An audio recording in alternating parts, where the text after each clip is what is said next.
Good morning, everybody. If you're still visiting, we love to see that. Sorry to break up some good visiting, but come on in and join us here, or if you're headed to another class, you've probably still got time to get there as well. We appreciate your being here, everyone. If you're sitting here in the room with us, thank you for being here this morning. Those who are joining us internet or seeing video later, we are also grateful that you are with us and hope you can be with us in person before long. Before we start, one thing that you've probably seen before, but this will be the last Sunday probably that this will go around. Sunday mornings beginning in June, there will be 3 adult class options. There will be a ladies' class with a panel of teachers that will focus on biblical women of faith. There will be 2 other options open to everyone. The ministers will lead a study in the auditorium of examples of faith from the Bible, and the elders will lead a class that will be dedicated to answering your questions. So, the elders would love to have questions that you might like to have addressed. And there's a couple of ways. We're going to pass around these envelopes. Now, I know in this auditorium that's not quite so easy, but we'll kind of send them around, and you'll know that they're up here if you want to catch it after class, that you could put a question in these envelopes, and there's some slips in there you could write it on. Or you can put one in the information boxes in the box in the desk at the lobby. Anything like that would be fine. Or you can email it to Tim Taylor, and I'll give you his email address here in just a second if you're going to be ready to take that. So again, they would love to have your questions so that they make that class exactly what will be most helpful and encouraging to you. All right, that address for Tim Taylor, if you want to send it that way, is taylortr60@gmail.com. taylortr60@gmail.com. All right, I'm going to just kind of hand these to some folks. Again, I know it's difficult to pass something around in an auditorium class, but you feel free to take advantage of that. They'd love to have the input. All right, we've been looking at Galatians and then 2 John and 3 John. And so we're starting a little bit late this morning, but I don't mind that one bit. What a powerful time of worship and a challenging, simple, and direct message for us. So I love that. We'll have plenty of time still. The book of 3 John is, we say it's a book. It was a short note that he wrote to a friend. If we did it by text message, it probably would have been about maybe 4 or 5 panels long. It's pretty brief, but it's packed with some beautiful and important things. So this week and next week, we're going to take a look at that. Bill will pick up next week and correct all of my deficiencies from this week's discussion. So see, you can look forward to that. But we'll take a look here at 3 John. It starts off, now this one, it is a personal letter. There are, a few of what we call books in the Bible. Some of them are letters to a church, and some of those are quite, scholarly treatises that were sent to a church. 2 John is, I'm very much in agreement with what Gary and Bill have said, where he says the elder to the elect lady and her children.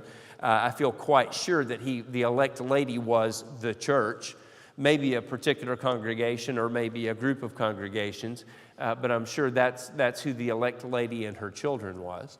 But in this case, it's almost like Philemon. This is a personal note to somebody, but we're being given a glimpse in it, and it's got some pretty important teaching. My dad always reminded me, if the Holy Spirit saw fit to include something in the Bible, we probably need to pay it a whole lot of attention, whatever it is, okay, because it's there for a reason. So let's take a look. 3 John here. The elder, he calls himself once again, which is exactly the way he started, the last one, his second letter there. The elder to the beloved Gaius, whom I love in truth.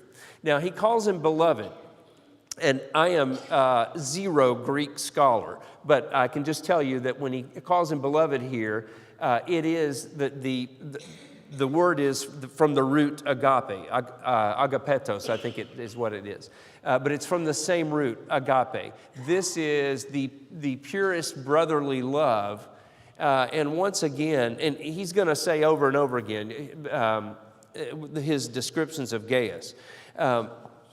But the love, once again, is not just, wow, I really like that guy. He's nice to me, and he's funny, and he's a good guy, and he brings me a cookie every now and then. So I like that. No. This is the love I choose. I am determined to love the brothers and sisters. You see the difference. Not because I feel good, because no. Love is an action. Love is a choice. It's not a feeling. And that's just got to be very clear. We're always called to love each other, to love our brethren, and that's not easy sometimes. All right, I'm just not a real lovable guy. Sometimes I'm not even a likable guy, all right? And we all can fit that description from time to time. No, but he says we got to choose to love each other. You got to determine to love each other, including the people that, I don't know, I don't get that guy, or she gets on my nerves. You've never said that, I'm sure, about anybody. You've never thought that. You're right. No, we're called to love each other, and that's what he says here. Now, he's got the best reasons for feeling love for Gaius. But you get the difference. We need to determine that we are going to act in a loving way toward people. In fact, surprisingly, there are some folks that if you will just determine, I'm going to love him anyway. He's doing his best to make himself unlovable. I'm going to love him anyway. I'll show him, okay? Oddly enough, sometimes if you will do that and if you will stick with it and determine, that person might actually become lovable. There's hope for all of us. But with Gaius, he also has the best of reasons to appreciate him. Because there are some folks that you just can't help but love them because they are so good, so lovable. They are trying so earnestly that you just can't help it. And that would also be the truth with Gaius. Anyway, so he says this is a note to the beloved Gaius. Now, don't know who Gaius was. There are quite a number of people in the New Testament who are named Gaius and who are referred to by name. The name actually means joy, one who is full of joy. Now, you can't choose what your parents named you. Sometimes you can try to live up to what your name means. And so maybe some of these guys did, because there are a number of references to brothers named Gaius throughout the New Testament, and they all seem to be quite good, that these were faithful people and people who were serving the church.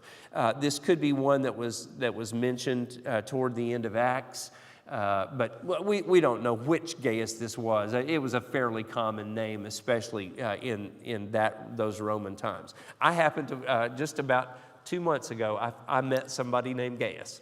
You don't meet.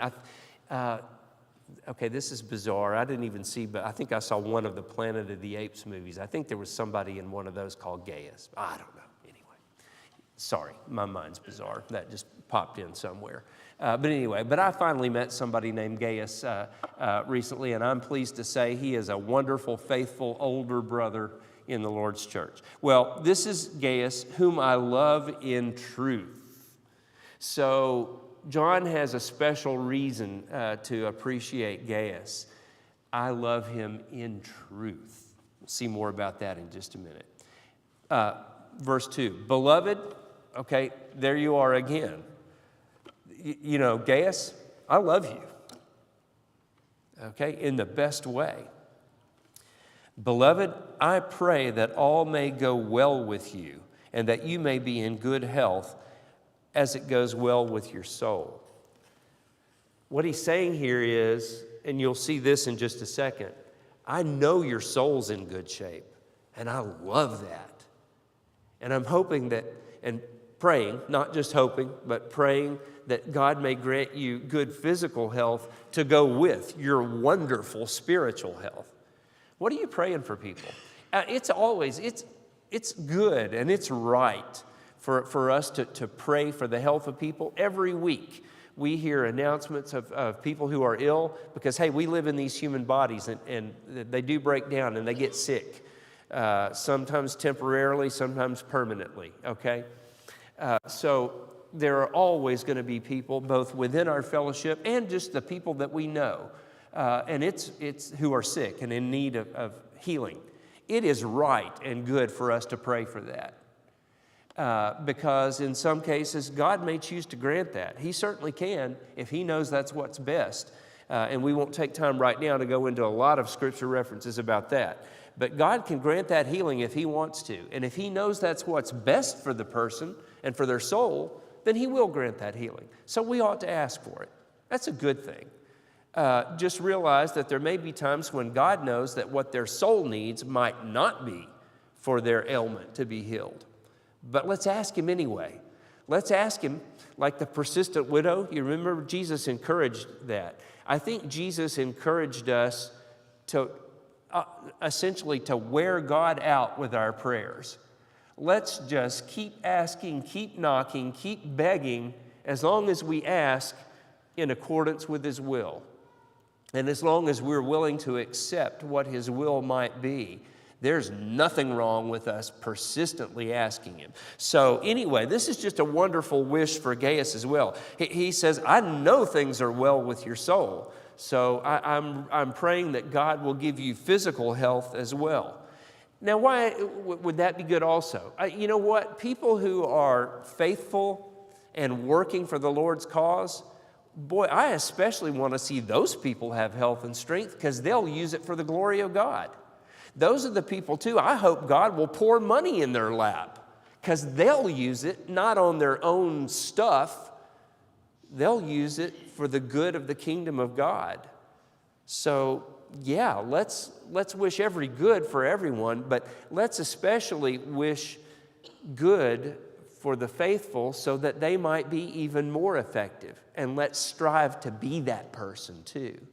I pray sometimes... I mean, my prayers are childlike in many ways. And I'm not ashamed of that. I don't lead smooth prayers, and I will embarrass myself sometimes because my prayers aren't smooth, but I am grateful. I don't say that to my credit. I'm just, because I'm nothing, and I've got nothing except what God has given me. And I do not forget to thank Him for it. I woke up this morning. I breathed air all night long, and I didn't make any of it. And I didn't give any of that to me. And in fact, all night long, I didn't even think about the fact that my heart was beating and I was breathing His good air, and a million other things were going on in my immune system and my everything itself. And I do not forget to thank Him for it. And I pray that He'll give me as much health as I can faithfully use. Does that make sense?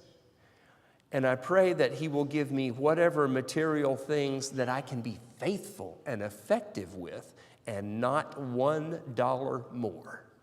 Because if there's a day of life that actually leads me to be unfaithful to Him, I don't want to wake up that day. If there's $1 that's going to lead me away from God, I don't want that dollar. Rather live in poverty. So pray for what's good for the soul, and pray for what's good for His kingdom, and pray for what's good for the world around you.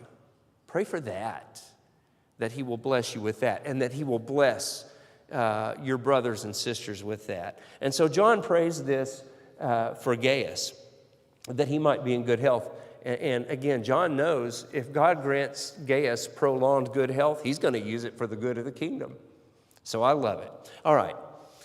For I rejoiced greatly when the brothers came. He doesn't say who they were, but the brothers came and testified to your truth. Now, John may already know Gaius personally.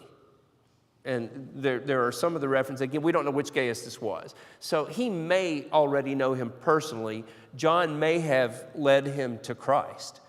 But it's also possible he may not have met him yet. And he just knows all about him. And he knows a lot about him. But at any rate, he says, but the brothers came, testified to your truth, as indeed you are walking in the truth. Now look what he says, verse 4. I have no greater joy than to hear that my children are walking in the truth. That'll be a lesson for us too. Look back at 2 John, the way he started that, when he says, the elder to the elect lady and your children, whom I love in truth. Okay, sounds familiar, doesn't it? And not only I, but also all who know the truth. If you know the truth, then you love the truth. And you love those who are trying to walk in the truth. He says, because of the truth that abides in us and will be with us forever. Now, in 2 John verse 4, he says, I rejoice greatly to find some of your children walking in the truth, just as we were commanded by the Father. So he takes joy. In that second letter, some of them were. There were some who needed to do better, evidently, as is always the case in the church. Okay, but in 3 John here, he says, they came and testified that you are walking in the truth. I have no greater joy than to hear that my children are walking in truth. Let me pull two things out of that. First of all, I love that the brothers came and they were saying all kinds of good things about Gaius, and others too, I'm sure. They came and they said, man, that Gaius, he's devoted. He's walking in truth, okay? He's living the life.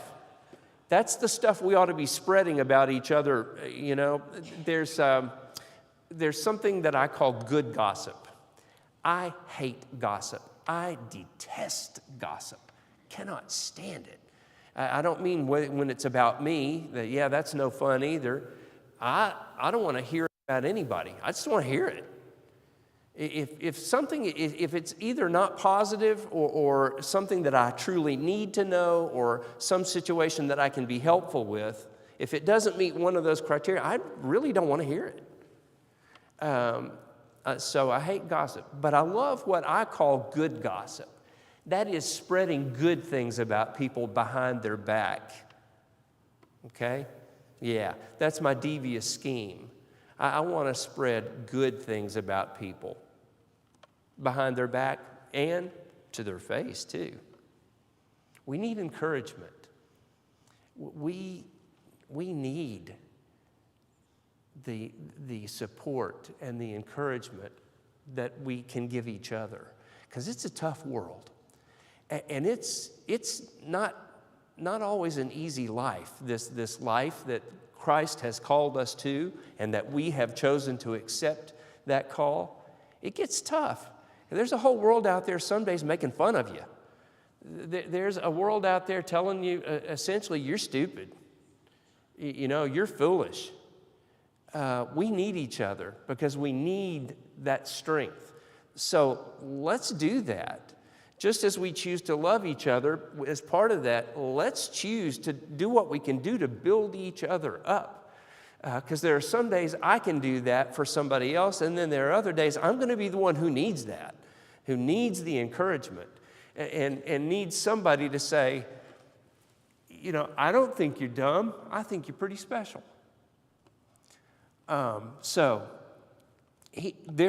People have been spreading good things about Gaius. And that ought to be part of our effort. But the other part of this, what's your greatest joy? He says, I have no greater joy than to hear that my children are walking in truth. What's your greatest joy? Okay? Not asking for you to share it with the class right now, but give some thought. Is it when Auburn beats Bama in the Iron Bowl, as it should be? That's pretty joyous. And I'm sure a lot of you just like, that'll never happen. But anyway, or fill in your team. You know what I'm saying. Is it when your team does well? Well, there's nothing wrong with having a little fun with that. But is that your greatest joy? Because for some people it is. For some people it is. It's some sports team. That's their greatest joy, and if you want to know the truth, that's their greatest devotion.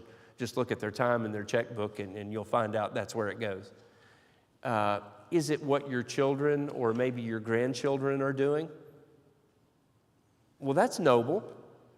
If you're a parent, and especially if you're a grandparent, that's huge to you, and it should be.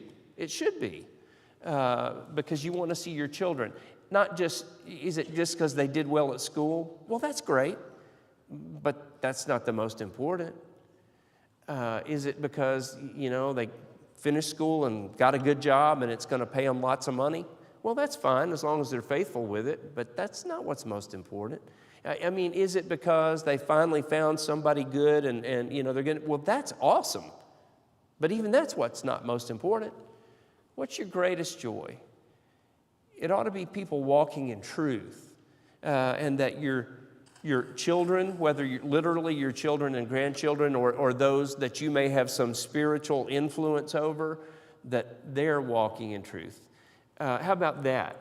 How about instead of, I want you to, finish school and get a great job? Well, that's fine. Well, how about, I want you to walk with the Lord? And what are you doing to show, if you have children or grandchildren or you have others that you have influence over, what are you doing to model that for them, that this is the greatest priority and this is the greatest joy? And when it's all said and done, this is the only thing that will matter. It will not matter how many degrees I had. It will not matter how much I made or didn't make. It'll matter what I did with it. This is what will matter. And John says truly that this is his greatest joy. So Gaius has delighted him because what he's hearing, this good gossip that he's hearing about Gaius, it's making John grin from ear to ear because nothing could please him more. All right, I think there's lessons there for us. Verse 5. Beloved, again, okay, well, look at all he's said about Gaius. This is the third time he's called him beloved. He's rejoiced that he's walking in truth, etc. Beloved, it is a faithful thing you do in all your efforts for these brothers, strangers as they are, okay? And it may be the same brothers who came and gave John this good report about Gaius, or maybe it's some other brothers. And it sounds like he's saying, you didn't even know these brothers. He's about to tell you what he did for them. That, it's a faithful thing that you're doing for all your efforts for these brothers. And he says, it's not because they were your buddies, because they were good brothers doing the work. He says, they who testified to your love before the church. I think that's interesting too. We probably don't do that, maybe like we ought to. He says they testified, in front of the church. They told about the good, faithful things that Gaius was doing. I know, in the church we have probably shied away from this word, of like giving your testimony, because that might be like a denominational word. Well, it's actually a pretty good idea. That sometimes probably we ought to come forward and maybe just have written out something good that the church needs to hear, because they need to hear about something faithful. And we do that in other ways sometimes.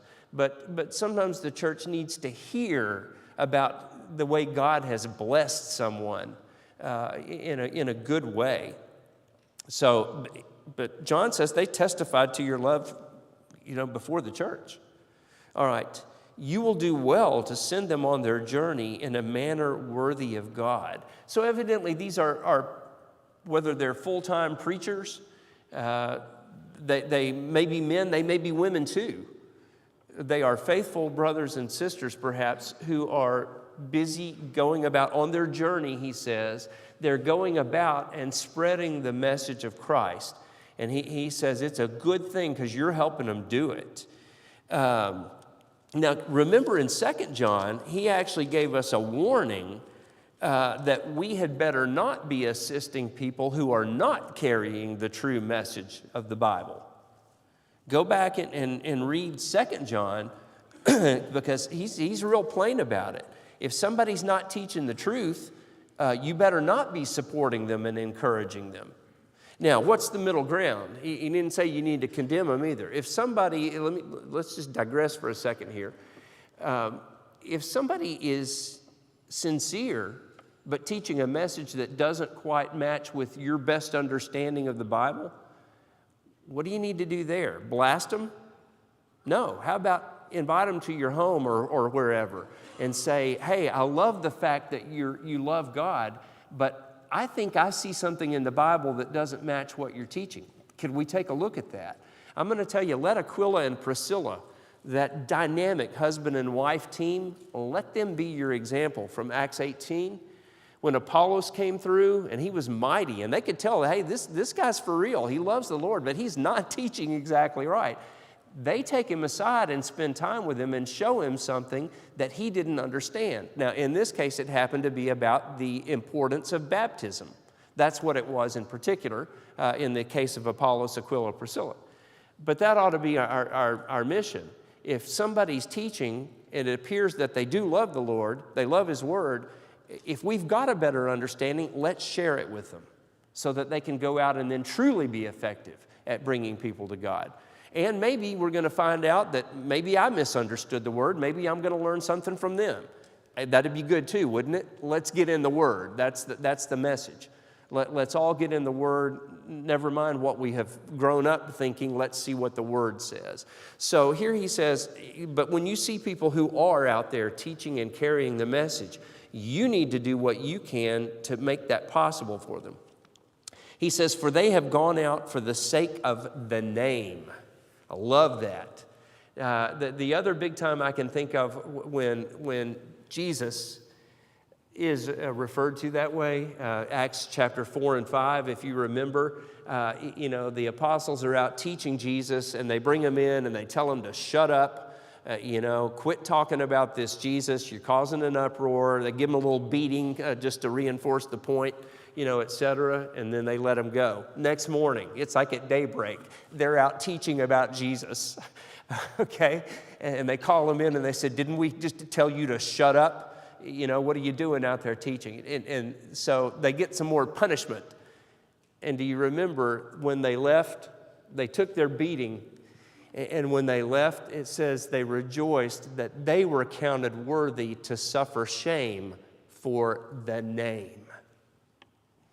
There is one name that is above all names. We serve him. We belong to him by his grace. So anyway, he says they have gone out for the sake of the name, accepting nothing from the Gentiles. He said they're not accepting any pay from anybody that they're teaching to for what they're doing. Therefore, we ought to support people like these, that we may be fellow workers for the truth. All right? Now, I'm very, very thankful to be part of a congregation where that charge is taken seriously. I really appreciate our elders for making it a priority to support people around here and around the world who are trying to share the message with whoever they can. Yes, we ought to support that. And by the way, when you come across things too that are good, sound, biblical efforts like that, don't wait for the congregation to support. Hey, yeah, maybe tell Bill Mary, and I appreciate him and everybody, not just him, but everybody who works with our missions group, because they work hard to do those things.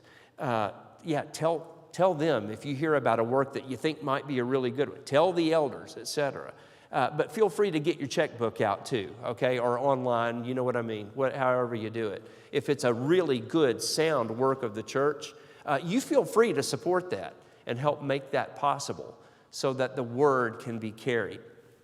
I spent my first 3 years in New Zealand, and that's because my mom and dad, they had become Christians while my dad was in school at Auburn, if I mentioned that, who should win the Iron Bowl every year. But they had become Christians there, so a few years later, he's an engineer working for NASA in Huntsville. They got 2 little girls, and they got a baby on the way, and they wanted to be missionaries. So with my mom's full support, obviously, my dad resigned his career at NASA, didn't know if he would be able to pick that up again. And so they took their 3 little kids and moved across the world. And we didn't get to come home, but back then that was a big deal. In fact, an international phone call was a very, very, very big deal back then. So we were there for 3 straight years. when my dad came back and he was able to get a job back again and reestablish a career at NASA and Boeing Aerospace and whatnot. But he didn't know he'd be able to do that. My mom didn't know he'd be able to do that. But I remember my dad saying, because he spent, from then until I could remember, he never preached for a living, but there were very few Sundays he wasn't preaching. And most of those times he was not only doing that, but helping raise support for missionaries who were in the field all over the place. Because he said that when we got to New Zealand, he had spent the whole year before that pretty much 3 times a week begging the brethren to support the work. He says, by the time you get to the mission field, you're almost worn out from trying to get your brothers to make it possible for you to be there, living on this much, to do the work. And he said, if a man and his family are willing to do that, my dad said, congregations ought to be standing in line, waiting to say, can we help? How can we make it possible for you to do that? What check do you need? And so he made it his goal to see that missionaries didn't have to wonder if they would have, the support that they needed. We ought to support people like these, that we may be fellow workers for the truth. Yes, that's you and me. Wonderful things he's written here. Now, let me just give you one other thing, and then we'll break. Because Bill will pick this up next week, and I'll be away preaching somewhere next week, but I'll get to hear his lesson on video later on, because I know it's going to be good. But read ahead, if you will. Just read this letter at least every day this week, okay? You're going to appreciate it. There's something coming up in verse 9 that's a little bit darker, because whereas John has every possible good thing to say about Gaius, and another brother, too, that you'll hear about toward the end of the letter. But there's one guy who's supposed to be a brother who's tearing the church apart.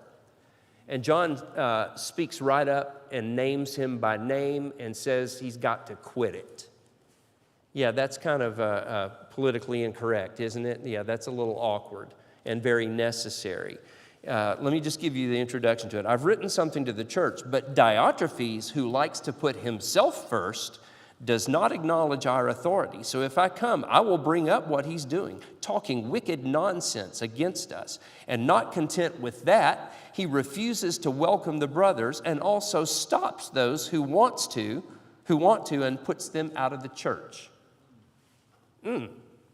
That's a pretty scathing rebuke there, and very necessary. Look at the end of Romans 16. It says that you need to, in some translations it says, mark those who cause divisions in the church and have nothing to do with them. In Titus 3, verse 10, he says, in Romans it says call out, or in some divisions say you mark them. Call them out. That's what John's doing. He's causing division in the church. He is stopping the work and stopping the spread of God's message. And God won't have, just like false teaching, God won't have it. So when there are those, in Titus it says, if you got somebody like that, he said, you warn them once. Brother, you got to stop this. He says, and you warn them twice if they don't stop it. And he says, and after that, if they will not stop what they're doing, their destruction of the church, he said, you have nothing to do with them. God loves his children. God loves those who have yet to hear his message but need to be his children. And he will not tolerate people who cost others their salvation. Just like if somebody were handing your kid what looked like candy but you knew it had fentanyl and cyanide in it, again, I'm going to use the same illustration. Would you just say, well, he's just manifesting his truth? I know he means well. No. You're going to, no telling what you might do. It might border on illegal. But you're not going to stand for somebody handing your children, your grandchildren, something that's deadly. well, this is even worse. This is something that's going to cost people their eternal soul. And God won't have it because he loves his children too much. I hope these were interesting and encouraging things. So I think Bill will pick up there next week, and looking forward to that. Unless we can get